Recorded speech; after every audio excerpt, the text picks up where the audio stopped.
السلام علیکم دوستو، آج ہم آپ سے حضرت سہل تستری اور باخدا رئیس زادی کا واقعہ بیان کریں گے، مگر ویڈیو میں آگے بڑھنے سے پہلے اگر آپ ہمارے چینل پر نئے ہیں تو برائے مہربانی ہمارا چینل اسلامک اوشین سبسکرائب کریں۔ یہاں آپ کو روحانی علوم، دینی اور دنیاوی مسائل، ان کا حل اور اسلامک ہسٹری سے متعلق نت نئی ویڈیوز ملتی رہیں گی۔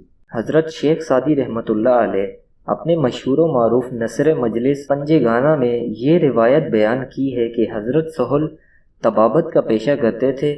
جب انہوں نے فکر اختیار کیا تو ایک عرصے تک ریاضات و مجاہدات میں مشغول رہے، یہاں تک کہ ان کو کثرت سے روائے صالح ہونے لگا اور ایک دو مرتبہ کسی معاملے میں کشف بھی ہوا۔ حضرت سہل کے دل میں خیال گزرا کہ وہ مرتبہ ولایت پر فائز ہو گئے۔ ان کا یہ خیال آہستہ آہستہ تکبر کی حد تک پہنچ گیا۔ اللہ تعالیٰ کو اپنے خاص بندوں کا گمراہ ہونا پسند نہیں ہے، چنانچہ حضرت سہل رحمۃ اللہ علیہ کے دل سے ولایت کا غم دور کرنے کے لیے ان کو الہام کیا گیا، تم خراساں جاؤ، وہاں کے ایک رئیس کی بیٹی جنون میں مبتلا ہے، ان کا علاج کرو۔ حضرت سہل یہ الہام ہوتے ہی خراساں کے لیے چل پڑے۔ خراساں پہنچ کر انہوں نے لوگوں سے اس رئیس کا پتہ دریافت کیا تو انہوں نے ایک عالیشان محل کی طرف اشارہ کیا۔ حضرت سہل محل کی طرف گئے تو دیکھا کہ وسیع و عریض قصر ہے جس کے سامنے ایک دلکش باغ ہے اور اس میں کچھ آدمی گلگشت میں مصروف ہیں۔ حضرت سہل نے اس سے کہا کہ میں طبیب ہوں اور اس رئیس کی دیوانی بیٹی کا علاج کرنا چاہتا ہوں، اگر تم اس رئیس سے میرا تعارف کروا دو تو تمہارا احسان ہوگا۔ ان میں سے ایک شخص نے غور سے حضرت سہل کی طرف دیکھا اور کہا، میاں معلوم ہوتا ہے کہ تمہارا دماغ چل گیا ہے، آخر موت کو دعوت دینے میں کیا تگ ہے؟ ذرا اس قصر کی دیوار سے اندر جھانک کر تو دیکھو۔ حضرت سہل نے اس دیوار کی پرلی طرف نظر ڈالی تو بیسیوں کٹے ہوئے سر نظر آئے۔ واپس آ کر ان لوگوں سے پوچھا کہ یہ کیا معاملہ ہے؟ انہوں نے کہا کہ تجھ سے پہلے کئی طبیب آئے، انہوں نے یہ دعویٰ کیا کہ وہ اس لڑکی کا علاج کریں گے۔ رئیس نے اس شرط پر اپنی بیٹی کا علاج کرنے کی اجازت دی کہ اگر علاج کامیاب نہ ہوا تو ان کا سر قلم کر دیا جائے گا۔ چنانچہ یہ کٹے ہوئے سر انہی طبیبوں کے ہیں جو اپنے نسخے آزمانے کے باوجود علاج میں ناکام رہے۔ اگر تم بھی اپنا سر کٹوانا چاہتے ہو تو ہمیں تعارف کرانے میں کوئی عذر نہیں ہے۔ حضرت سہل نے کہا کہ مجھے سب کچھ منظور ہے، بس اس رئیس کے پاس مجھے لے چلو۔ چنانچہ وہ لوگ حضرت سہل کو قصر کے اندر لے گئے اور رئیس سے ان کا تعارف کرایا۔ رئیس اس وقت چند آدمیوں کے ساتھ گفتگو کر رہا تھا۔ اس نے حضرت سہل کو اشارہ کیا کہ بیٹھ جائیں۔ جب وہ آدمی چلے گئے تو رئیس حضرت سہل سے یوں مخاطب ہوا۔ رئیس نے کہا، پہلے میرے محل کے اندر تو نگاہ ڈالو۔ حضرت سہل، میں نے سب کچھ دیکھ لیا ہے۔ رئیس ان کا جواب سن کر بہت حیران ہوا اور سمجھا کہ یہ کوئی بڑا بلند پایا طبیب ہے جو پہلے طبیبوں کا حشر دیکھ کر بھی علاج پر تلا ہوا ہے۔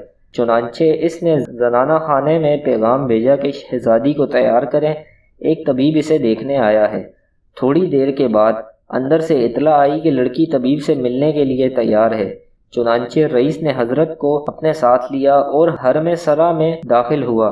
جب دونوں لڑکی کے کمرے تک پہنچے تو لڑکی نے کنیز کو آواز دی، میرا نقاب لاؤ کہ میں نقاب کر لوں۔ رئیس کو بڑی حیرت ہوئی کہ اس سے پہلے کتنے ہی طبیب آئے لیکن لڑکی نے کسی سے پردہ نہیں کیا۔ اس طبیب میں معلوم نہیں کیا بات ہے کہ لڑکی نقاب کی ضرورت محسوس کر رہی ہے۔ وہ اپنے خیالات کو ضبط نہ کر سکا اور لڑکی کے سامنے ان کا اظہار کر ہی دیا۔ لڑکی نے جواب دیا، آنہا مرد نبوند مردانیس کی اکنو درآمد۔ وہ مرد نہیں تھے، مرد یہ ہے، جواب آیا ہے۔ رئیس لڑکی کا جواب سن کر ٹپ ٹپا گیا، اس کی سمجھ میں کچھ نہیں آیا۔ حضرت سہل رحمۃ اللہ علیہ لڑکی کے قریب گئے اور سلام کیا۔ السلام علیکم کہا۔ رئیس زادی، وعلیکم السلام، اے پسر خاص۔ حضرت سہل نے کہا، تم نے کیسے سمجھا کہ میں پسر خاص ہوں؟ رئیس زادی، جس نے تم کو یہاں بھیجا اس نے مجھ کو بھی متنبہ کر دیا ہے، تمہیں اللہ نے ایسی نعمت سے نوازا ہے جس سے روح کو تسکین ملتی ہے، اسی وجہ سے میں خجالت محسوس کر رہی ہوں۔ رئیس یہ گفتگو سن کر عالم تحیر میں کھو گیا اور ساکت و وسامت دیکھنے لگا کہ اب کیا ہوتا ہے۔ ادھر حضرت سہل سمجھ گئے کہ لڑکی کو جنون نہیں بلکہ کوئی اور شے ہے، انہوں نے قرآن حکیم کی ایک آیت پڑھی کہ شاید اس میں علاج ہو اور لڑکی کو سکون میسر ہو جائے۔ رئیس زادی نے جو ہی یہ آیت سنی غش کھا کر گر پڑی۔ تھوڑی دیر بعد جب ہوش میں آئی تو حضرت سہل نے اس سے مخاطب ہو کر کہا کہ تجھے سرزمین اسلام میں لے جاؤں۔ رئیس زادی، سرزمین اسلام میں کیا شے ہے جو یہاں نہیں ہے؟ حضرت سہل نے فرمایا، ارض اسلام میں کعبہ معظم ہے۔ رئیس زادی، نادان، اگر تو کعبے کو دیکھے تو اسے پہچان لے گا؟ حضرت سہل نے کہا، ہاں رئیس زادی، میرے سر کے اوپر نگاہ کرو۔ حضرت سہل نے اوپر نظر ڈالی تو ایک عجیب منظر دکھائی دیا۔ ان کی نظر کے سامنے کعبۃ اللہ موجود تھا جو لڑکی کے سر کے گرد طواف کرتا معلوم ہوتا تھا۔ حضرت سہل یہ نظارہ دیکھ چشدرہ رہ گئے اور پھر بے ہوش ہو کر گر پڑے۔ تھوڑی دیر کے بعد ہوش میں آئے تو رئیس زادی سے پوچھا، تو نے یہ مرتبہ کس طرح حاصل کیا؟ رئیس زادی، نادان، تمہیں معلوم ہونا چاہیے کہ جو شخص اپنے پاؤں کے ساتھ کعبہ جاتا ہے وہ کعبے کا طواف کرتا، اور جو اپنے دل کے ساتھ کعبہ جاتا ہے کعبہ اس کا طواف کرتا ہے۔ اور تجھے یہ بھی جان لینا چاہیے کہ تو ابھی خدا سے ایک قدم دور ہے۔ اگر تمہاری خواہش ہو تو میں تمہارے لیے اس راز کو فاش کر دیتی ہوں۔ جلد بتاؤ، جاننا چاہتے ہو یا نہیں؟ میری جان تم پر قربان، جلد کہو ورنہ میں دیوانہ ہو جاؤں گا۔ رئیس زادی، من عرف نفسہ فقد عرف ربہ، جس نے اپنے نفس کو جان لیا اس نے اپنے رب کو پہچان لیا۔